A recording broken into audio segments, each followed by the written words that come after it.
every one of you today. We're really extremely happy that we have with us two well-known doctors, Dr. Thimappa Hegde, who has been instrumental in having this series for us, and his sister, Dr. Anupama Hegde. Anupama, thank you so much for being with us. And today we are doing chapter 8, an important chapter, and we look forward to this. Now, before we begin, I ask Mr. Ramesh to kindly introduce our esteemed speakers. Over to you, Ramesh. Thank you, Sajani. And it's a great pleasure to welcome Dr. Thimappa Hegde and Dr. Anupama, his sister. So we'll be receiving wisdom from a family today. And who doesn't know Dr. Hegde, but just in case there are people here who don't know him, Dr. Thimappa Hegde is a neurosurgeon and is presently working as the director of Narayana Institute of Neurosciences, Bangalore. He's one of the top neurosurgeons in India, and he's passed out from NIMHANS, and continued as a faculty there from 2003. And in 2004, he founded the Narayana Institute of Neurosciences, which has now become one of the finest centers for neurology and neurosurgery. He was also recognized by the Lions Club as an outstanding citizen. And really, I mean, the essence of Dr. Hegde is on the material plane, he is presented as a doctor, very accomplished and wonderful doctor. But if you meet him in person, you'll find that he's got multiple dimensions to his personality. And to me personally, he really comes across as a kind of yogi, very equipoised, and it kind of makes us all feel like a better version of ourselves when we interact with him. And I'm very happy to know that today his sister, Dr. Anupama, has joined us. She's an MBBS from the Bangalore Medical College in PG in anesthesia at KMC Manipal. She has a very busy practice at her own hospital in Bangalore, and she's an ardent student of Vedantha. So we're really blessed to have these wonderful doctors who are wise beyond the normal, spectrum of what a doctor is. And we really are privileged to have them, unfold chapter 8 of the Bhagvadgita for us. Over to you, Dr. Hegde. Thank you, Ramesh. And now it's over to Dr. Hegde and Dr. Anupama. Thank you very much, Sajani, for one more opportunity. All of us at Param Vedantha enjoy this opportunity. Whenever it is allotted, it is a big responsibility for us. A lot of time is spent in the preparation, but then in the process, we know that those of us who prepare for these classes stand to benefit the most. So on a long run, we stand to gain, and we are glad to be able to interact with all the interested people from the School of Ancient Wisdom. Now, today's class will be a summary of the 8th chapter of the Bhagavad Gita. For many years, or in the initial years, I thought this was not an important chapter. And our teachers also call it an odd chapter. In our discussion, we will tell you why this is considered an odd man out chapter. So I did not give much importance to this chapter. But when it comes to choosing a chapter, see, I have the privilege of being able to choose a chapter that I would choose. I'm not sure if this came by chance or by choice, but it probably by choice. And I have chosen this chapter for a number of reasons. What are those reasons? Now, we have many people here. If I can see, there are 35 of us. And I believe all 35 of us are sincere students of the Bhagavad Gita. If I can make a request, if you have a notepad, or if you have your phone notepad free, just note down the following things, why we consider this chapter important. And these are the headings under which we are going to consider this chapter. First is, what is the name of this chapter and why did it get this name? What is its connection to the previous chapter? We will answer all these questions. Even our teacher, Swami Paramarthananda, repeatedly calls it an odd man out chapter among those 18 chapters. Why is that so? This chapter will give us a very clear idea of mukti, of freedom, which is of 3 kinds. One is called Jivan Mukti, the other is called Videha Mukti, and the third is Krama Mukti. This talk will address all these topics. We are in the middle Shatkam, that means the middle 6 chapters of the Bhagavad Gita, starting from 7 to 12, where the focus is on bhakti. The focus is on one technique of meditation called Upasana. This talk will address what is Upasana. And in Upasana, there are 2 aspects. One is called Pratika and what is Pratima. So all these we should be very clear. So I can give you right away. I do hope all these are addressed by the end of this talk. This chapter begins by 7 questions by Arjuna. What are these 7 questions and how does Shri Krishna answer them? Of these 7 questions, the 7th question, Shri Krishna focuses on 90% of this chapter. 6 questions he answers very, very briefly. The 7th question is devoted for the entire chapter. What is the significance? What is the importance of remembering God at the time of death? And therefore, we have 2 things called Gati. Gati means a destination. There is one thing called Shukla Gati and Krishna Gati. We would like to address all this. So I will begin by asking Dr. Anupama to answer each of these questions. First is Dr. Anupama, can you tell us why this name, what is the name of this chapter? How did it get its name? Okay, this chapter is called Akshara Brahma Yoga because Krishna starts teaching with the words Aksharam Brahma Paramam Swabhava Adhyatma Uchyate. It is also called Krama Mukti, the odd man out chapter, because there is no mention of Nirguna Brahma Jnana.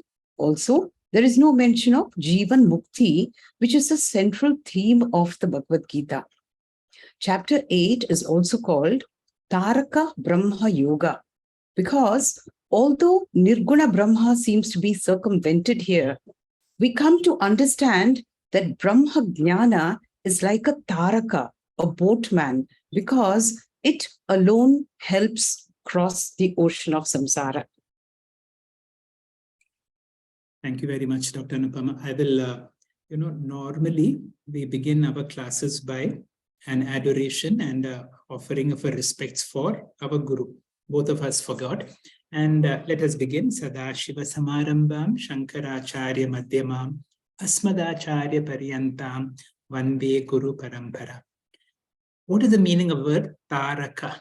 Taraka means the one who takes you across.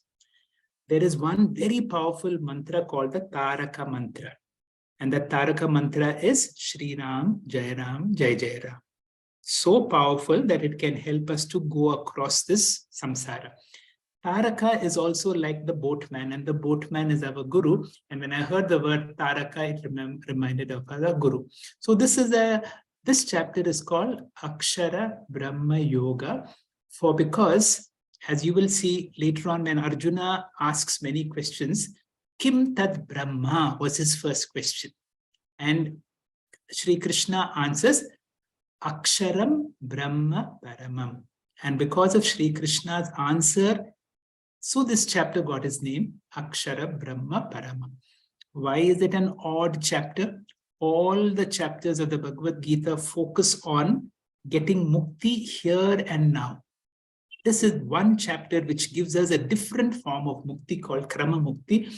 What is that? We will see a little later on. To Dr. Anupama, one other question. What is the connection between chapter 6? I'm sorry, we are in 8th chapter. What is the connection between the chapter 7 and chapter 8? Please tell us. Okay, this chapter is based on the last 2 verses of the 7th chapter. Krishna had there mentioned 6 new technical words: Brahma, Karma, Adhyatma, Adhibhutam, Adhidhaivam, and Adhiyajnam. Krishna had also mentioned the necessity to remember God at the time of death. Chapter 8 is an explanation of all these. If you will see, Shri Krishna is a great strategist, and he wants his teaching to continue. You will see a very beautiful connection between chapter 6 and chapter 7. That means if you see the last words of chapter 6, they are the seeds for chapter chapter 5 will lead you to chapter 6. And similarly so, then Sri Krishna suddenly from nowhere introduces complex words like Brahma, Karma, Adhyatma, Adhibhutam out of context. I mean, at least apparently it looks out of context. And then he stressed the need to remember God at the time of death. So that is why the 8th chapter begins with all these connections. So the 8th chapter begins with all these questions by Arjuna. But before that, I would like you to ask Dr. Anupama to tell us what is Upasana. Can you tell us Upasana? Because let us be very clear about this word Upasana. And Dr. Anupama, please. Being in the Madhyama Shadkam, Upasana is the sadhana for this part of the Bhagavad Gita. And Upasana actually is a personality conditioning discipline.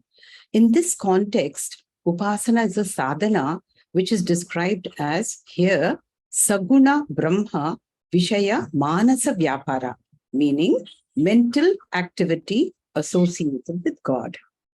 This meditation upon the Lord with attributes is of two types based on the motive of the Upasaka. First, it could be Sakama Upasana with material or finite goals, or Nishkama Upasana with a spiritual goal, which is a desire for purification of the mind called Chitta Shuddhi. So those who want to make notes, you can, we will go through this once again. What is Upasana? Upasana is a form of a meditation. Upasana is specifically defined by Swamiji as Saguna Brahma Vishaya Manasa Vyapara. Vyapara means an activity. Manasa means mental. So Upasana has to be a mental activity. Mental activities are of three kinds. Mantra Japa. Supposing the teacher has given you a very important mantra called Shri Ram Jai Ram. I will request Asha to mute yourself, please. Supposing the teacher gives you a mantra called Shri Ram Jai Ram Jai Jai Ram. So I use it as mantra japa. Then if I use this for meditation, that japa sadhana is one example of an upasana. Now sometimes we do a lot of puja, but if I'm traveling, I'm on a flight, I'm on a train, and I have no opportunity, it is morning or evening puja time, but I mentally visualize God and I see God and I do a mental puja that is called Manasa Puja, also becomes an upasana. The third form of upasana is, now supposing I remember one chapter of the Bhagavad Gita mentally. Now, if I am sitting by myself and I have nothing to do, and then I don't want to waste my time, then I mentally chant that chapter. So Manasa Japa, Manasa Puja, Manasa Parayanam. These are all three examples of Upasana. Why is Upasana important? Upasana conditions your mind. Otherwise, the mind is very restless.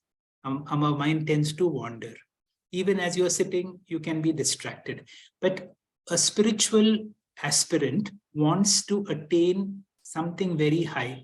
And therefore, you need a mind to be available for you as long as you want, wherever, whenever you want. So Upasana is a wonderful method. When you do Upasana, Upasana can give you a lot of benefits. That means if I want money, if I want power, if I want success, then I can go to Goddess Lakshmi for wealth. I can go to Goddess Saraswati for knowledge. So like that, I can go to each of those gods and I can ask them, you know, I want this, I want that. When I want this and I want that to be a success in the world, that is called Sakama Upasana. So you can become very successful. In fact, you can get very spiritual powers also. And the God will give you. So some people are great upasakas. They can predict the future. They can bless you. They can curse you. So these are all benefits of what is called Sakama. That means fulfilling a certain desire. But supposing I love my Lord, Sri Rama, I want nothing in return. I want only you. And I am not asking for anything. This is called Nishkama. This chapter is talking all about Nishkama. When a person is following Nishkama Upasana, that means, oh Bhagwan, I want you and nothing else. And then you have a different kind of a goal. You're not working for success in the world, but you're looking for to be able to understand God, to be able to reach God. And that is the meaning of Upasana, two types, Sakama and Nishkama. We'll go to the next chapter. Dr. Anupama. What is Jivan Mukti? What is Videha Mukti? What is Krama Mukti, please? In accordance with the laws of karma, when a scripturally ignorant person, whom we call an Ajnani, dies, his physical body is dropped. This body disintegrates into the 5 elements, the Pancha Bhutani. The subtle and causal bodies, sustained by the Atma, acquire another physical body. This is called rebirth or Punarjanma. In the case of a Jnani, a realized person, all these 3 bodies, the Sharira Trayam, merge into the Samashti, the macrocosm. His Stula Sharira merges into Stula Prapancha, the Sukshma Sharira into Sukshma Prapancha, and Karana Sharira into Karana Prapancha. Therefore, the Jnani does not survive as an individual, but as the Samashti, the total. He is no longer Jivatma, but Parama Atma. Just as a river loses its individuality after merging into the ocean. This freedom from rebirth or samsara is called Videha Mukti. Now, what is Jivan Mukti? When we invoke the higher I, the Atma Tattvam in us, the lower I and its associated samsara become insignificant, just as the rising sun makes a feeble candlelight insignificant. This inner freedom resulting from identification with the higher I is called Jivan Mukti, a benefit that is enjoyed while a person is alive with his body. A Jivan Mukta may continue to face challenges in life, but he has the benefit of independence, Purnatvam, Samatvam, and equipoise, which means equipoise. What is Krama Mukti? As we just mentioned, a Nishkama Bhakta who has an intense desire for moksha, but for certain reasons may not have the confidence to pursue Nirguna Ishvara Jnana. Maybe he doesn't have a guru, maybe he doesn't have a conducive environment to do so, and he can just continue in Saguna Upasana for the rest of his life.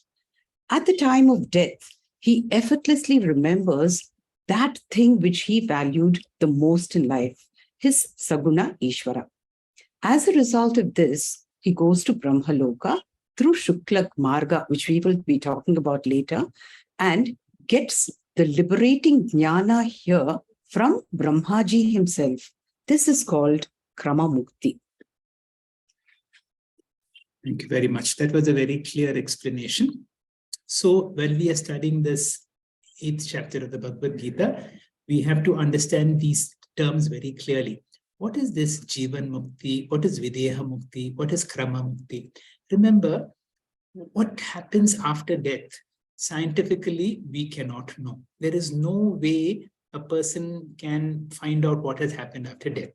The only way that we can know is through our scriptures.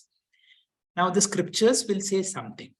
But if you want to believe it is true, then we have to have a certain amount of Shraddha.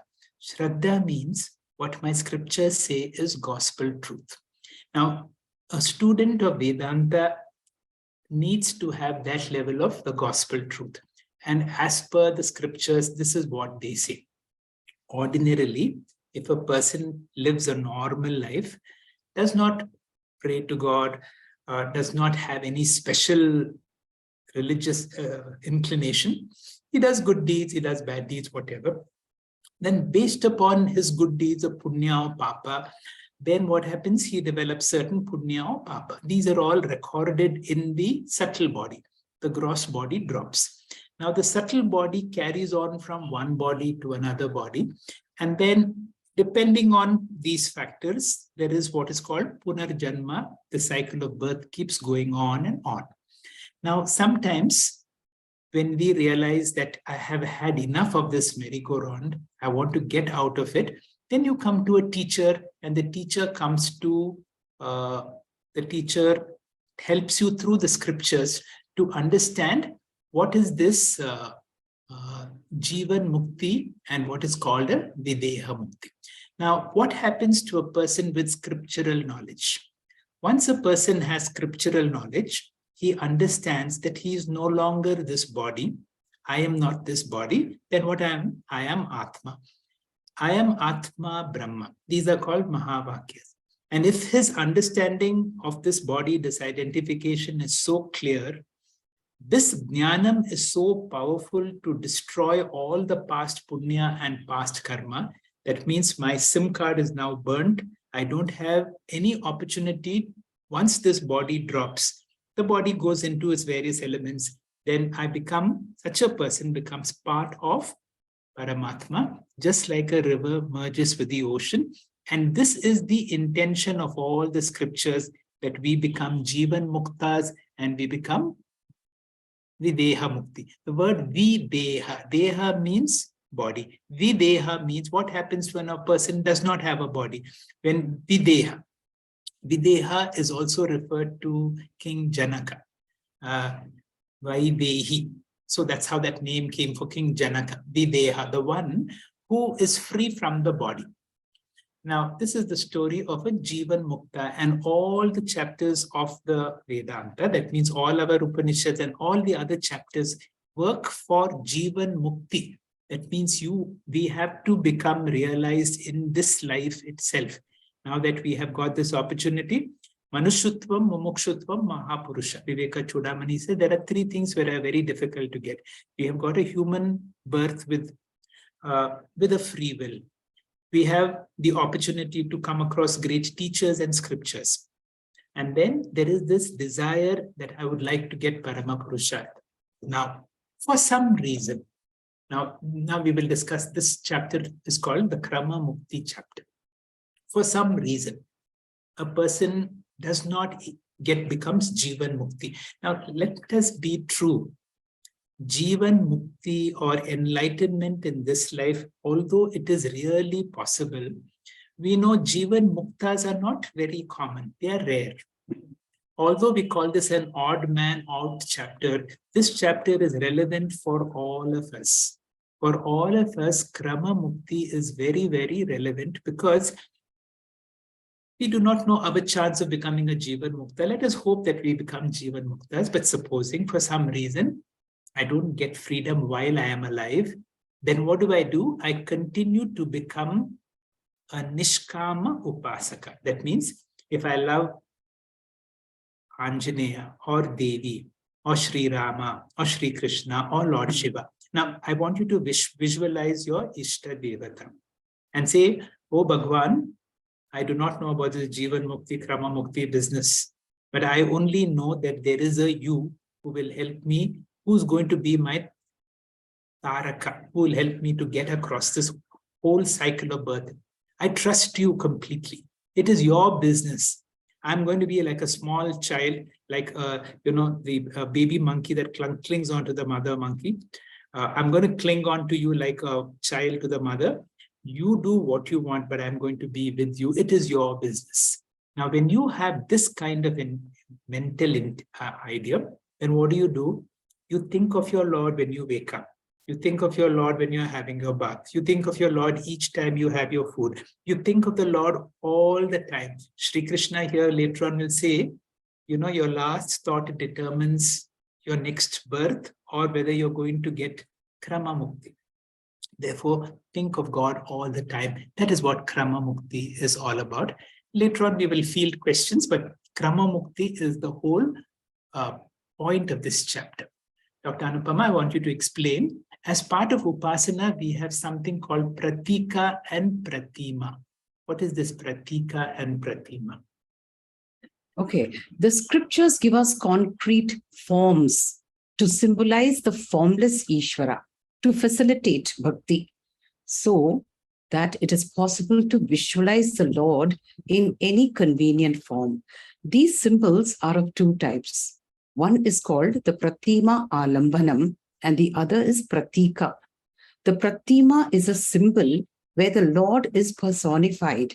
It could be in the form of a statue of Rama or a picture of Rama, Krishna, Shiva, and so on. The Pratika is without personification, like a Shivalinga, a flame, or Omkara. Thank you very much. That is it. That is, see, as part of Upasana, see, the real God is neither Rama, Krishna, Jesus, or Allah. The real God is, these are only symbols that help us to read the real God. The real God is infinite. The infinite can never be reduced to any forms. And therefore, the real God is formless. You cannot reduce God into any form. But then, because our minds are so limited, it becomes difficult for us to relate without any symbolism. And in the absence of symbolism, I would like some symbol, like every religion. So the Christians have a cross. The Muslims will have a crescent and a star, or the holy stone of Kaaba. So too, the Hindus can take God in Ishtadevata. Just like in Christianity, they say God created man in his image. In Hinduism, it is the other way. Man creates God according to his image. So that is why in Hindus, you have so many images of God. Now, depending upon your taste, you choose one image. That image which has got a human form is called Pratima.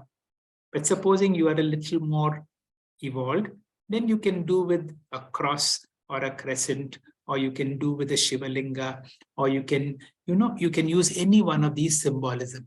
Among all these symbolism, there is one symbolism which is supposed to be very powerful, and that is called the Omkara. This particular chapter, in this 8th chapter, Shri Krishna borrows at least 3 verses from the Kathopanishad, where Yamadharma Raja is telling Nachiketa about the importance of meditating on Omkara. He says Omkara is one of the symbols that you can help to work on your mind. But it is just one example. It can be any one of them. I will request you to mute yourself, Sai. Now, the next question for Dr. Anupama is, now we come to the main chapter. So all these are sort of an introduction, but the main chapter will be done very quickly because what are the 7 questions asked by Arjuna and how does Shri Krishna answer them? I will speak to you about the first question. The first question will be like this. This is how the chapter begins by Arjuna. Arjuna uvacha kim tad brahma kim adhyatma kim karma purushottama adibhutam cha kim proktam adidaivam kim uchyate. Oh Lord, I would like to know about all these things. So, Dr. Anupama, please. Okay. Very briefly, first, what is Brahman? The word Brahman is derived from the root Brah, which means big or infinite. Brahman is the greatest, Paramam, the imperishable, Akshara, consciousness principle. Next, what is karma? Here, karma does not refer to the work that we do individually, but the samashti karma. And Krishna says, samashti karma is bhuta bhava udbhavakara visarga, meaning all the deliberate actions of human beings which are responsible for future creation, the existence of every living being. What is adhyatma? Here, atma means body, and Adi Atman means obtaining within the body. Adhyatma is the consciousness seen within the body. Next, what is Adhibhutam? Every perishable entity, everything that we experience is Adhibhutam. What is Adhidaivam? This is Samashti Sukshma Sharira, the collective subtle body, also called Hiranyagarbha or Purusha. What is Adiyajna? The Ishvara Tattvam in every individual associated with the motive behind every action, which is called Yajna. Therefore, Adiyajna is the Karma Phala Data.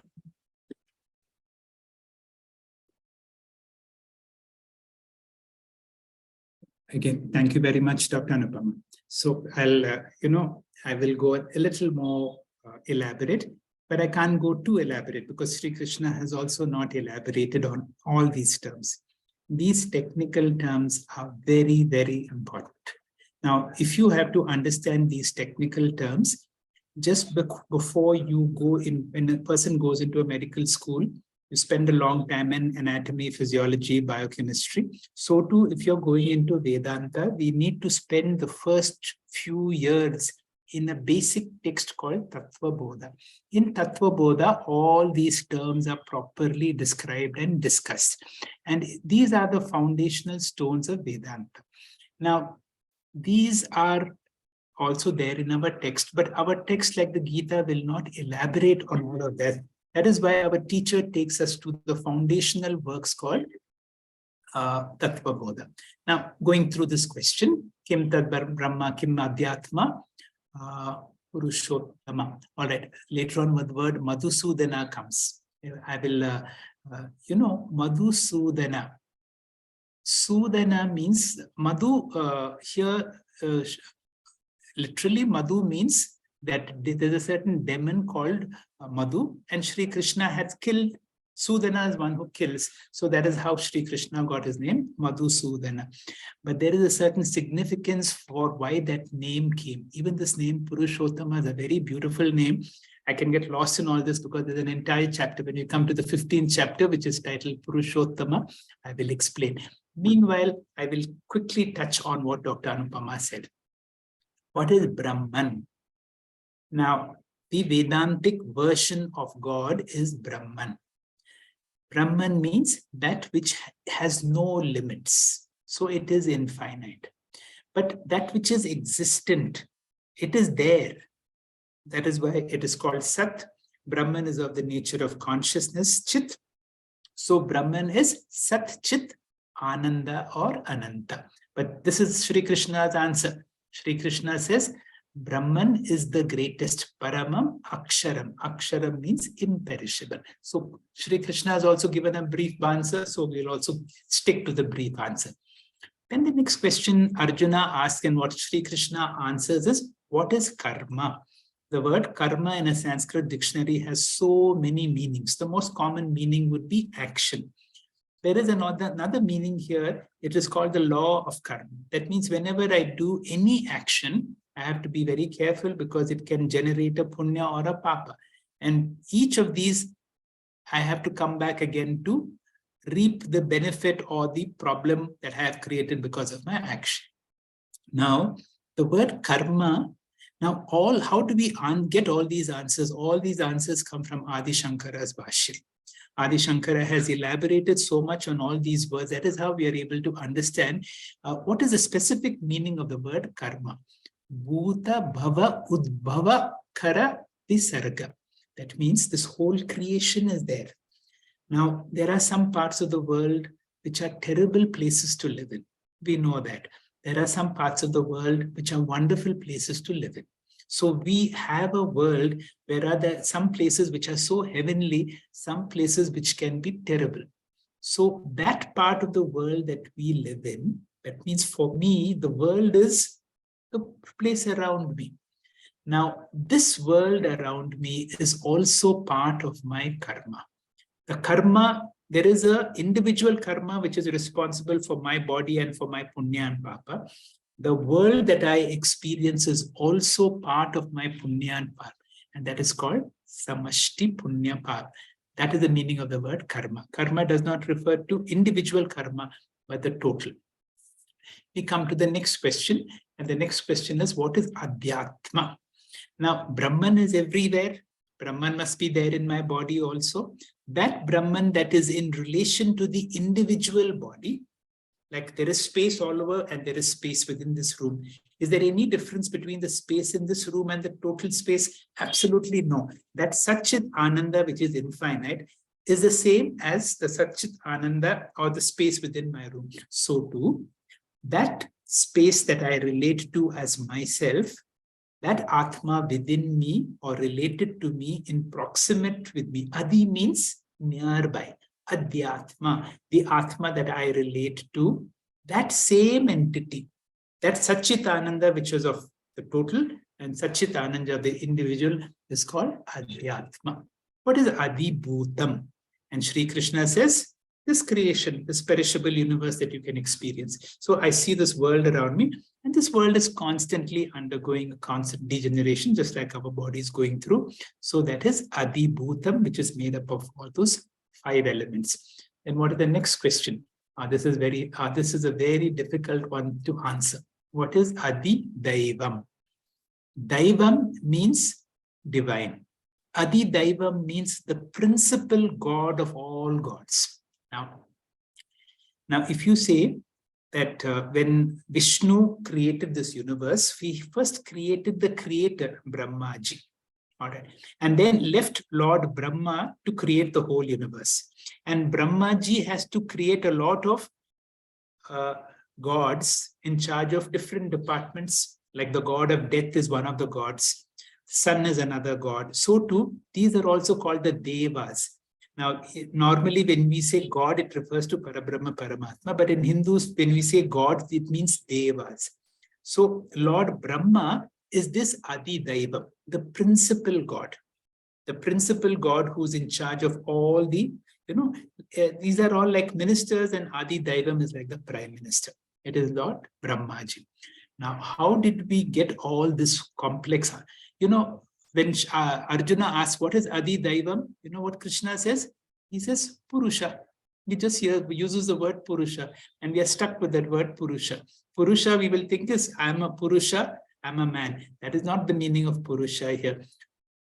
Purayate iti sarvam. That is all pervading. Then you will get again confused. What is that all pervading?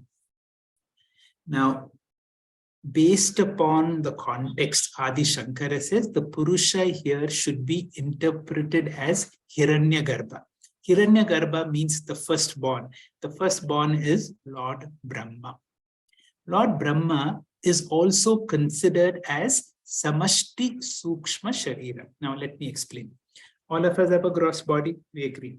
All of us have a subtle body, we have our mind. Now, just like if my computer and your computer are all connected together, that collected computed data is called the internet. Of course, 100% or 80% of the data in my computer is not connected to the internet. But supposing you have a means to connect all that collective knowledge in all our computers, so too there is a certain knowledge in my mind and in your mind. So the individual mind is individual Sukshma Sharira, but the collective Sukshma Sharira is represented by Brahmaji, Hiranyagarbha, and that is what is answered here is Adi Daivam. What is the next question? This is important. Adi Yajna. Adi Yajna is the boss of Adi Daivam. How does, when Arjuna asks, who is Adi Yajna? And you know how Sri Krishna says, it's me. I am the one who is Adi Yajna. And Arjuna asks, where is Adi Yajna located? He seemed to know that Adi Yajna has a location in the body. And Sri Krishna says, I am Adi Yajna who is located within the body. So there is Sri Krishna everywhere, but Sri Krishna is there within all of us. Who is the one? Now, I may be doing an action which is seemingly good. For example, in some way, I'm responsible for getting from Param Vedantha, all of our students to come and present these classes for the School of Ancient Wisdom. Now, this may be a seemingly good act. Now, is the action important or the motive with which the action is done? Now, when a person has to award a karma phala, that person should not only see the action, but should know the motive. Maybe this person is doing for self-glory or some other ulterior purpose. Now, here the Adi Yajna says, I am located within all of you, and I have access to your motive. I have access to your intention. That is why they say whenever you're doing an action, the thought, the word, and the deed are all important, because all of them collectively decide your karma paladata. And the Ishvara Tattva, who knows everything in this question, is who is this Adi Yajna? Why is it called Adi Yajna? we have spoken about karma yoga. Whenever I'm doing any karma, can you do it as a yajna? Can you do it as an offering? That person who is the recipient of all our yajnas is Ishvara, or the karma phala data. So we have answered 6 of these questions. Now we come to the 7th question, Dr. Anupama. How to remember God at the time of death? What is the significance of remembering God at the time of death? Okay. What is the significance of remembering God at the time of death, and how is it possible for us to do so? Krishna assures us that by just remembering God at the time of death, we would attain the Lord. Antakale chamam eva smaran kalevaram mutva ya prayati sa mat bhavam yati atra samshaya na asti. See, from this, we can infer 3 rules laid down by the Lord. First, by remembering God at the time of death, Ishvara bhavam gacchati. This means we attain oneness with God. This is the route to Krama Mukti. Second, remembering God all the time, consciously or subconsciously alone, will lead to the ability to remember God at the time of death, not otherwise. Third, whatever be the object of thought at the time of death, a person will be reborn in that form. As Krishna says, yam yam vapi smaran bhavam tyajat yante kalevaram tam tam eva eti. Now we have 2 doubts. First, what is it that determines one's ability to remember God at the time of death? And second, what does remembering God at the time of death determine? Taking the first doubt, how does one remember God at the time of death? Krishna says, we as upasakas should be sada tad bhava bhavitam. Now, what does this mean? We know that every thought is a resultant of 2 forces, the will or the conscious mind and the vasana or the subconscious mind. As we get older, the will gets more and more feeble and the vasanas tend to dominate. All through life, as the conscious mind performs worldly duties, which Krishna calls swadharma anusthanam, we must saturate our subconscious mind with positive thoughts or Ishvara vasanas, so that whatever be the state of the conscious mind at the time of death, we remember God effortlessly. The second, what does remembering God at the time of death determine? There are 2 things here, whether one gets rebirth or Krama Mukti if he dies desiring God. Secondly, it also determines the type of rebirth. As we just heard, whatever be the desire or thought at the time of death, a person will be reborn accordingly. Now, the inference is, our focus here should be on remembering God all the time. How is this possible? Krishna gives us a few methods. First, he says, Abhyasa Yoga Yuktena, the constant practice of meditation on Saguna Ishvara. Second, Chetasa na Anyagamya, an undistracted mind. Third, Mai Arpita Manobuddhi, be emotionally dependent on me. Bhaktya Yuktaha, with an intense love and devotion for God. Vita Ragaha, detachment from finite goals. And Ichanta Brahmacharam Charanti, desiring the spiritual goal alone. All right, thank you very much. So this was very nicely explained on the importance of remembering God, along with the relevant verses of the 8th chapter, quoting Sri Krishna. It is not that we are just saying what you think, but exactly what Sri Krishna says. Now, I will summarize again what Dr. Anupama said. Krishna in this chapter says that our next birth is determined by our central thought in this birth. Gautama Buddha had said, watch your thoughts, they become your words. Watch your words, they become your actions. Watch your actions, they become your habits. Watch your habits, it becomes your character. Watch your character, it becomes your destiny. Then he made a landmark thought. Change your thoughts, change your destiny. Now, what are my constant thoughts? If my constant thoughts are, I want to become rich, I want to become famous, I want to be more healthy, let this happen. If my constantly I'm focusing on something worldly, those are the predominant thoughts that will be there at the time of my death also. At the time of the death, then what I'm really worried about, my grandchild or this person, that person, or is the business okay, or is that investment okay? Now, if these thoughts are there, Shri Krishna says, don't worry, I will give you another birth where it is conducive for you to allow those births to happen. On the other hand, if you can saturate yourself on thoughts of God all the time, then it is possible that even at the time of death, as we get older, what happens? Our free will becomes more and more weak. We know, just as our body and mind go together. You will see as we get older, our bodies are not so strong, our minds are not so strong either. And therefore, one of the things that we need to cultivate is called Shubha Vasana. Shubha Vasana cannot be actually translated. It can be said as good habits. As you said, as your habits, so is your character. So is your character, so is your destiny. So from your words to thoughts to actions to habits and so on. So now all of us are very busy people. When you're busy, how can you think of God all the time? So Shri Krishna gives you a method.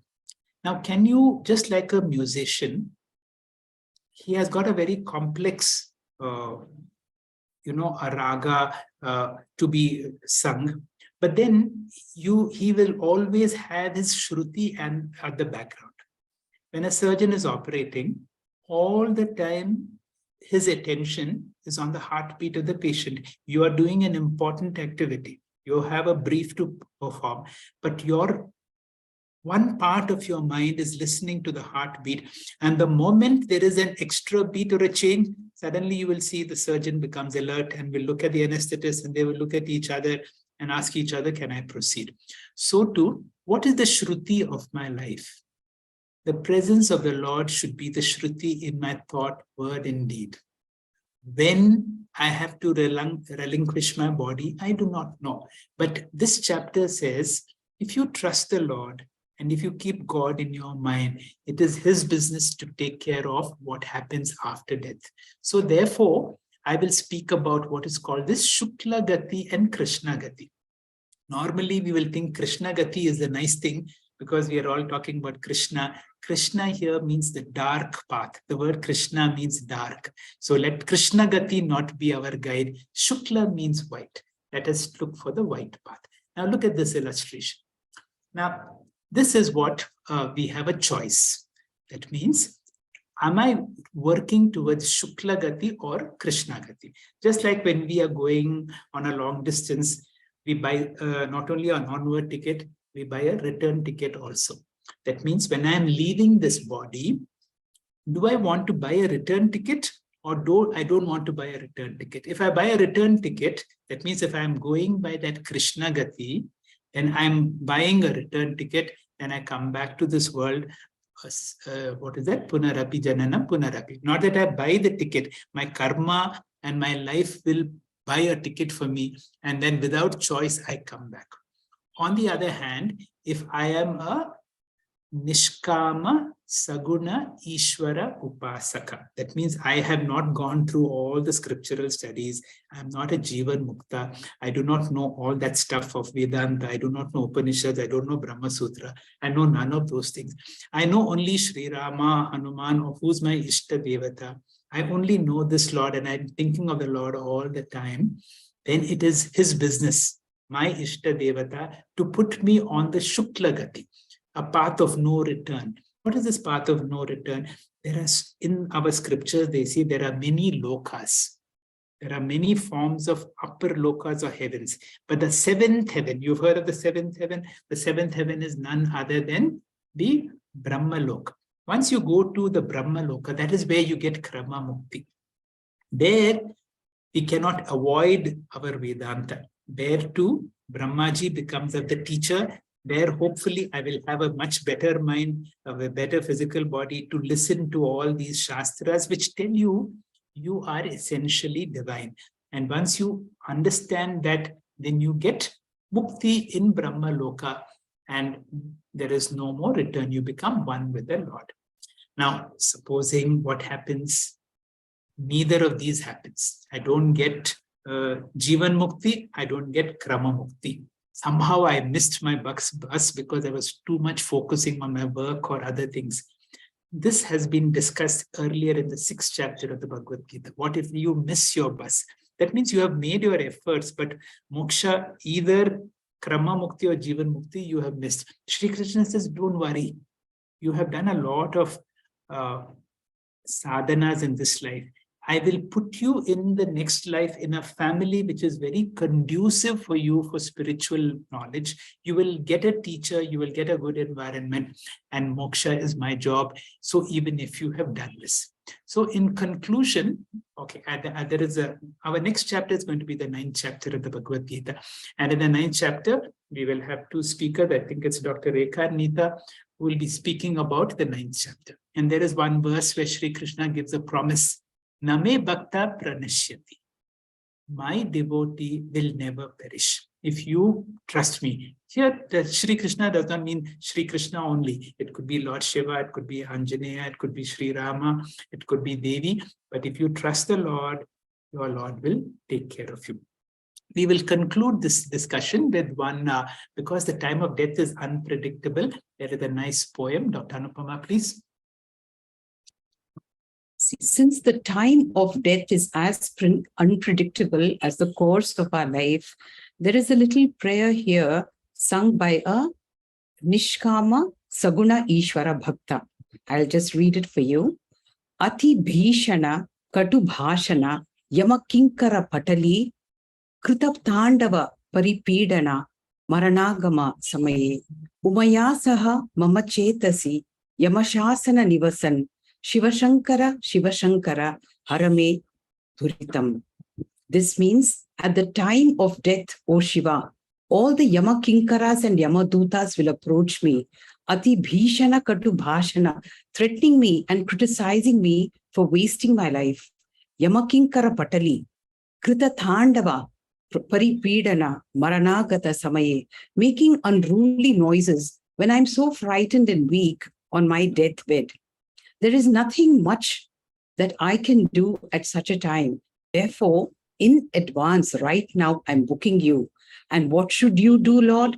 Umayasaha mama chetasi yamashasana nivasan. You should enter my heart, not alone, but with Uma. Notice the word Yamashasana. The Lord is addressed here as Yama to Dharmaraja. He says, when you, the Yamashasana, dance in my heart, the Yamadutas will simply bolt away from here. Thank you. Thank you, Dr. Anupama. See, this is a beautiful prayer. I love this particular prayer. This is as doctors, we see people dying very often. Whenever we do our rounds in the morning in the intensive care unit, it is very clear when a person develops a certain type of a breathing or based upon the blood pressure and other parameters, we know that this person is not going to survive too long. And at those moments, I physically feel the presence of Yamadutas around that person. Now, in a hospital, we make death and the dying relatively comfortable because we have facilities to see that the person does not go through a lot of pain or a lot of breathing difficulty. But if a person is in an environment where the person does not have all these facilities, you will see sometimes death can be a little painful process. Now, at the time of death, look at the first paragraph, last line, Marana Agama Samaye. What happens at the time of death?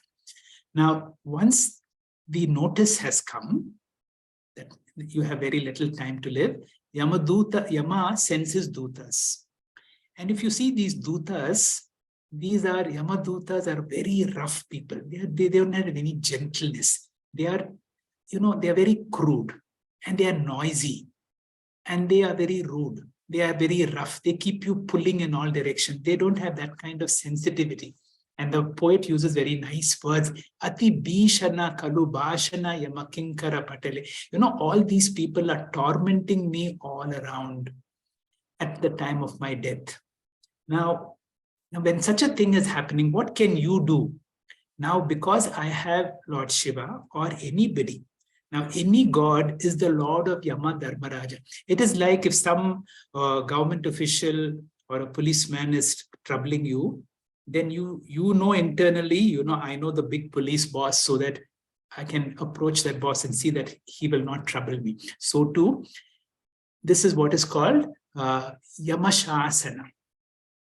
The prayer refers to, you go directly to the big boss. Here the big boss is Lord Shiva. You tell the Lord Shiva, see, at that difficult moments, I want you to come. I want you to come not alone. I want you to come with Uma, because both of you are great dancers. So let that painful moment, Mama Chetasi here means in my mind. Can both of you come? And I want you to dance so much that I will not go through this pang of death. Harame Durita. Shiva, this difficult moment, please take it off and make this transition very easy for me. And of course, it is what happens afterwards is your business. This is the most beautiful 8th chapter of the Bhagavad Gita. Seems like an odd man out chapter, but certainly a chapter that will prepare us to live well. It prepares us to die well. And that is the 8th chapter of the Bhagavad Gita.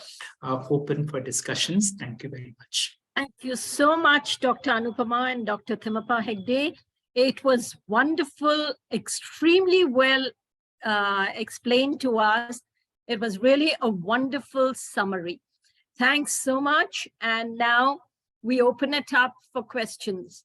Anyone has a question, kindly unmute yourself and ask your question. Sir, Vasumati here. It's always a divine experience to be listening to you and Dr. Anupama. Sir, I have a question. Like when we go in Shuklagati and Brahmaloka, do we have a physical body there, or it's? Our relatives will take care of our physical body. Depending upon our religion, they'll burn you or they will cremate. So the physical body is left here, Vasumati. So there is no physical body. But then there is the subtle body. So what happens in Brahmaloka, maybe you will get another body there because you have to experience all the nice things there. Without a body, you cannot enjoy. But this body is left back anyway. No, but will we have something physical, sir? Yes, of course. See, without a physical body, you will not be able to interact. So Lord Brahmaji will gives us a suitable physical body. So let us hope that we'll not have to go through Shuklagati. With your guidance, we'll have Jivan. Yeah. See, our intention for all is in this life is you become a Jivan Mukta. But for some reason, if you don't, then you keep in touch with your Lord and tell, see, give us the 7th heaven, the Brahma Loka, and from there we proceed. Thank you so much, sir. Thank you. Any other questions? Kindly unmute and ask.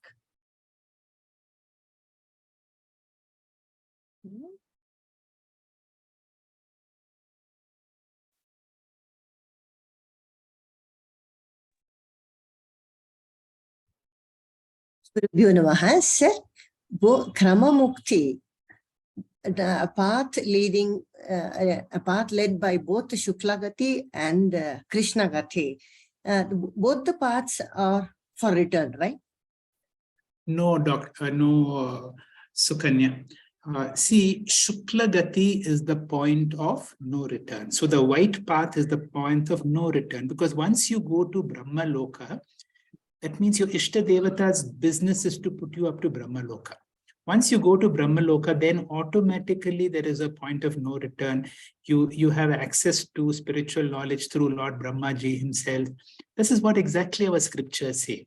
And therefore, Shuklagati is a point of no return. There's no return ticket in that journey.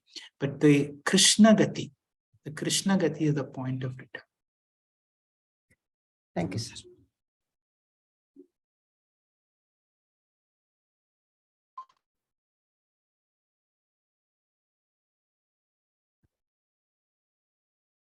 Excuse me, sir. Will this be made available on YouTube? Yes, this will be available on YouTube. And also for all sincere students, I will be happy to share these slides with you, Ramesh or Swati. And those who are interested in your group can have all these slides of this class for any. This will be on YouTube, sir. Thank you.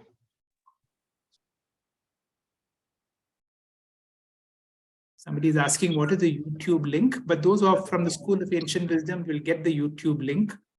Those from Param Vedantha will also get the YouTube link. Ramesh, will you answer that question? Somebody is asking how to get a YouTube link. Yeah, I think Swati will be able to. We do get the link in our WhatsApp group, but Swati, could you?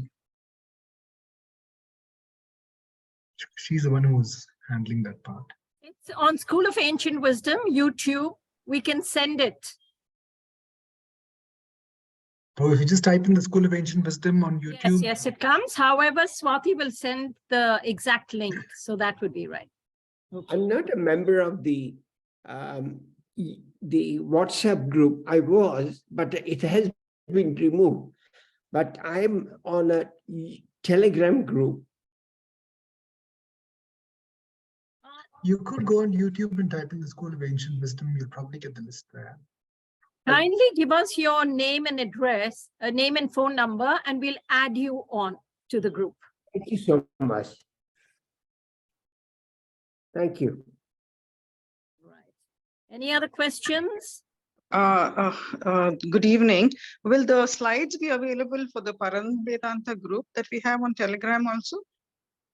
On Telegram, is it? All right. I will post it on the Telegram group. I will post it on the Telegram group at your request. I will put it on the Telegram. Thank you, Doctor.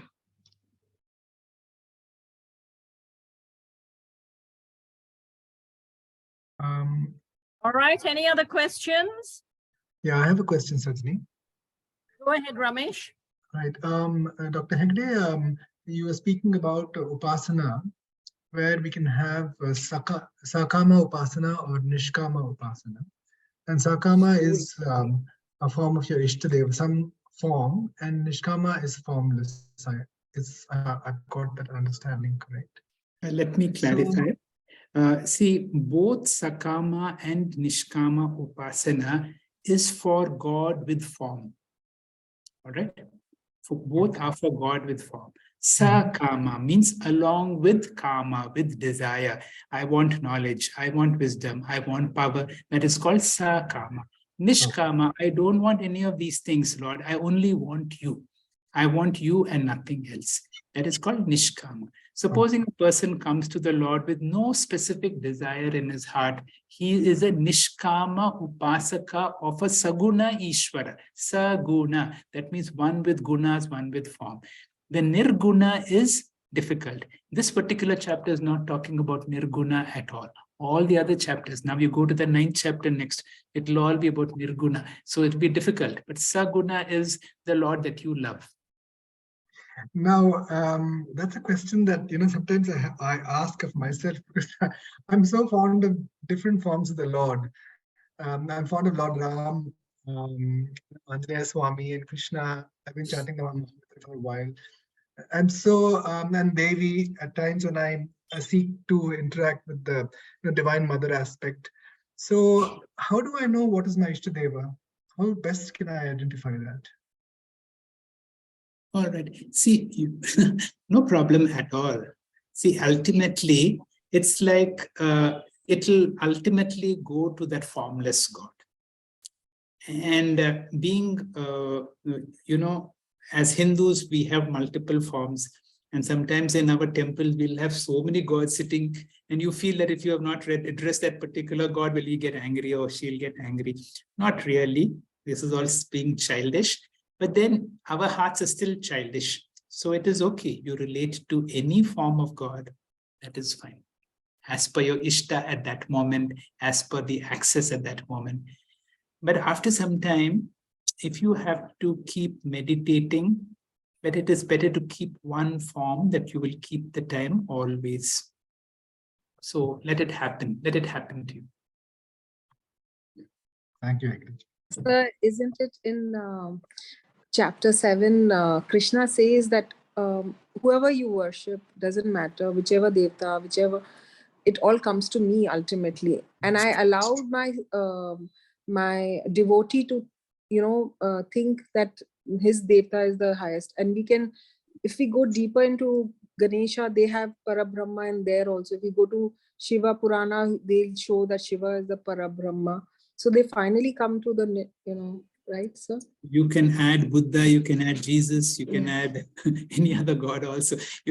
I don't think Krishna or Rama will get, frightened if you make Jesus Christ as your Ishta Devata. Does not matter. It really, see, each of these are symbols that help you to reach the one which is formless. Does not matter. Sir, Padma here. One question. Are not most people in both Shuklagati and Krishnagati a little bit of both, trying to go to the Shuklagati path? But tell me, if you have an option of Shuklagati versus Krishnagati, that means, would you want to come back when you have a better path? Better path, Shuklagati, of course. Yes. And Shuklagati is there, why give an access for Krishnagati? So that is why in this chapter, my God, I have not gone into all those details. You will see the smoky path, the dark path, see, in every day, you have the bright part during the day, you have the dark path. In every month, you have the bright month in the lunar month and the dark part. And then in every year, that means from the time of Shankranti till sometime in June, we have Uttarayana and then you have Dakshinayana. So in this chapter, we talk of Uttarayana, Dakshinayana, the bright fortnight, the dark fortnight, and the brightness in the day. So all these are discussed. So sometimes it looks terrible because we are discussing threadbare about death and